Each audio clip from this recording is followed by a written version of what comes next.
Hi, friends. This is Anastasia. So I wanted to do a little short video on not believing doubting thoughts. This is if they're coming from you or if people have said to you, you can't do that. You don't have the skills or you're not capable of doing something. So I wanted to share a couple of stories with you. And I've been meaning to do this for a couple of weeks. I'm kind of feeling a bit tired today, to be honest, because it's raining off and on. I think it's going to be like that all day, just like some heavy downpours, and then the sun comes out. But anyway, I thought it was important for me to just do it because it's been on my mind for a couple of weeks. So I do, just as important as if somebody has said to you at any point in your life, you can't do that. Um, or a lot of times we're saying that to ourselves. We might have an idea or something that we want to try, and we might hear a little voice saying, you can't do that. You're not going to succeed. Something to that effect. And I know we've all experienced that. I know we've experienced that as children too. We might have had somebody that was older that, didn't encourage us the way we wanted them to or didn't support us. So in my own life, let me just share this with you. This was quite some time ago, but I knew someone who I don't know if I was, we were friends. We were definitely friends. And at one point, I was in a conversation with this person, and there was somebody else there as well. Um, and I forget what the conversation was specifically about, but basically, I heard this person say about me. We were all together, and they said, she's not on our level. She was talking to the other person there, and she said, she's not on our level. So just a little background, and I'm not going to give names or too specifics, but these were two people that were had done a lot of shamanic work, so they were very intuitive and they could tap into different realms and connect very easily, and they could channel information, um, and they were very good. Um, and it was because they had spent many years like learning and studying and practicing, and even if it was just 1 year, it really doesn't matter. They were good at it. And again, I don't remember what the conversation was, but she just turned to this other person and said, she's not on our level. And I'm going to be honest, it was really hurtful. I never shared that with her, because we were friends. Um, and I just was thinking to myself, it's really kind of unkind to say. Um, it's what she felt, and what she believed about me, that I wasn't on that level. And at the time, I'm not saying I was on that same level where I could tap in intuitively and get information like they could. But I will say that what was so hurtful is that I really admired their skills and their ability to do that. And I admired it to the extent that I also, and even prior to meeting them, this was something that I had wanted to learn myself. So when she said she's not on our level, and the way I took it was, she's not on our level, but like she'll never be on our level. And again, to hear this from a friend, I just thought was really unkind. I don't believe she meant it to be unkind. I will definitely say that. But nonetheless, it was an unkind thing to say. Um, and the reason I'm bringing this up is just because in that moment I didn't have those skills and abilities that they had. It was something that I admired and I wanted to grow into. So it would have been lovely to, for that comment never to have happened, but for somebody to have had the encouraging words to say, I believe in you. Like, I know that you have the same access to this information as everyone else, which, to be honest, we all do. We all can tap in and access this information. So, having said that, I will say that I have come across two women, and I'm going to tag them in the comments on Facebook, because they're really incredible women. And I was fortunate enough to be in a container with them not too long ago. And one of them is Angela. Hi, Angela. And the other is HD, or Heather. And they're both just, I can't say enough about them. Yeah, I'm getting a little emotional when I think about them. They both have private Facebook groups, and Angela has posted many, many times in the group of how when we see somebody succeeding, when we see somebody that has accomplished something that, like, we're in the process of accomplishing or we want to accomplish, that we should be cheering them on. Like, we should be their cheerleaders. We should be like, just yay, because that energy, that love that we're sharing for them is going to spill over onto us.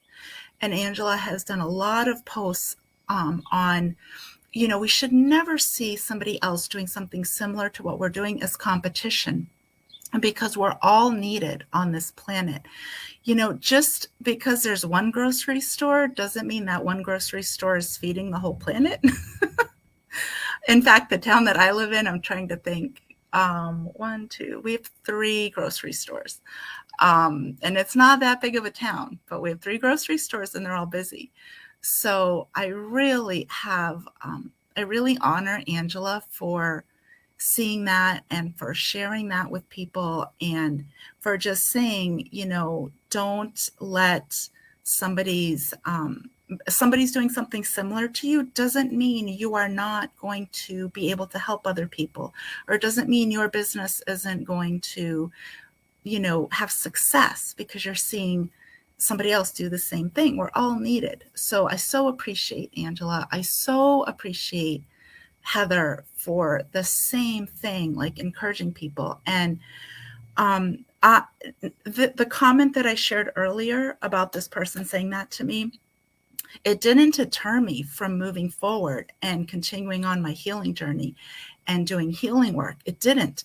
I knew that my skills would come in later. I just knew that.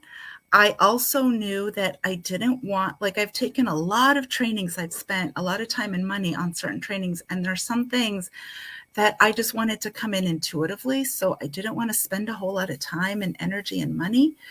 And that's coming in now because I'm calling it in. I'm asking for my intuitive abilities to grow, and it's coming in and it's growing. So I knew it would happen. It would have been so amazing for this person to say, I believe in you, and, you can tap into the same information that we have, and, I'm in your corner. But it didn't happen that way. And it's just as well, because maybe it was like this motivator. Maybe it was like the sand in the clamshell that makes the pearl. I think that there aren't any accidents. So anyway, if there's anyone here and watching and wants to say hi, I'd love to see you in the comments if you'd like. So one other story I'll share, and this is somebody that's close to me in my life, but I won't say their name. But this is somebody that had okay grades in high school. Not awesome, but nothing, like just I guess average. Some subjects they were better in than others. Some they struggled in. And the high school guidance counselor basically said to this person, I wouldn't even bother applying to colleges and universities because you're not going to get in. That's what a high school guidance counselor said. And it's kind of like really shocking unless you're like, got D's and F's. I don't even know if I would say that to anyone. I just wouldn't. I would encourage them to find where their skill set is and where their gifts are. Anyway, this person went on to a really, really great university. I won't name it either, but you know, not an Ivy, but close to an Ivy, and graduated at the top of their class. So, again, it's like, why did this guidance counselor feel the need to pop this person's bubble? I don't know. I don't know. So, whether or not that information is coming from the outside, somebody's telling you you can't do it. And many times we're saying it to ourselves. So I'm just speaking to us as well. Like when you hear that little voice that says you can't do it, you don't have the time, you don't have the money, you don't have whatever. I would just challenge you to sit with that and look at it. I would challenge you to dismiss it, but I would also challenge you to sit and look at the voice and where that's coming from. Like, where's it coming from? Because a lot of times the things that we say to ourselves are coming from another, pretty much childhood. Like somebody said, we can't do such and such. And so we've taken it on and we believe it. So let's see, what else? Yeah, I know it's not an easy thing, but I know that we need to believe that we can do things. And even people that are in, have had health challenges, to say to somebody, you'll never walk again. How do we know that? We don't know that. So it's, I think we just need to be careful. And this happens a lot in the medical profession where somebody will get a cancer diagnosis and the doctor will predict you have 6 months or 8 months or whatever. How do they know that? There have been countless stories where people got that and they turned it around and they cured themselves from cancer and they're now thriving, and they were once given like a death sentence. So to me, I'm not living like in la la land. I'm very, very practical, but I also have lived a lot in I can't do this land. I'm not capable. And so I myself am also challenging myself. I definitely, putting this challenge out not only to you, but to myself as well. So, yeah, I think that's what I want to share. I would just say watch your thoughts. They're not bad, but we just need to watch what we're thinking and what we're believing, what we're buying into, and just know that we are capable of so much. We can do so much. And if we limit ourselves to what other people think of us or what we have thought about ourselves in the past, then I think we're doing ourselves a really big disservice. So anyway, I hope that this has inspired some folks and has helped some people. And if you want to leave a comment, if you're watching later, or if you have a story yourself that you want to share, I would love to hear it. And I just encourage you to continue to follow your dreams, continue to follow the things that light you up, because they have been put on your heart not by accident. Even if you're struggling and stumbling and it's not easy, like if somebody wants to write a book, keep at it. Keep at it. If you need to put it down for a little bit, take a break. I mean, And it could be like a break that lasts a couple of months. It doesn't really matter. If it's something that you're meant to do, it will happen for you. And I just want you to know that there are people rooting for you. There are people like myself, like Heather, like Angela, that, this is something, okay, real quick, I want to share this with you. I heard Angela say this, and I'll share it with you. And it goes back to a time where I was attending a church. And so, when people ask for prayer, what Angela says, and I so, so believe in this, she says, we can certainly pray for where people are at, absolutely, and to get out of that struggle situation and that hardship. But what is even of like a higher frequency is to already see them succeeding, already seeing that person healthy and whole and successful and abundant and thriving. Literally just close your eyes, whatever somebody's going through, if they've said, I'm going through X, Y, and Z, and you can ask for them to be lifted out of that situation. But just close your eyes and imagine them already thriving, right? We know tons of people that are thriving. So imagine that same scenario for this person. And the church that I was going to at the time, they had prayer chaplains. So after the service, if you needed to be prayed over, prayed with, you would sit with somebody after the service. And they usually had 4 people, like in the 4 corners of the big room that the service was held in.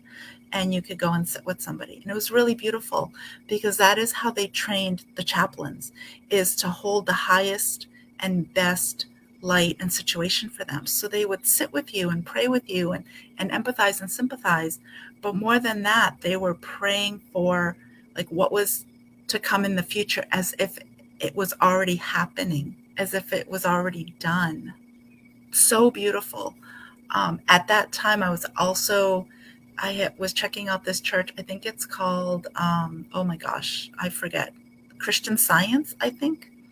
The founder of that was a woman, Mary Baker Eddy, from, I think, back in the late 1800s, I think.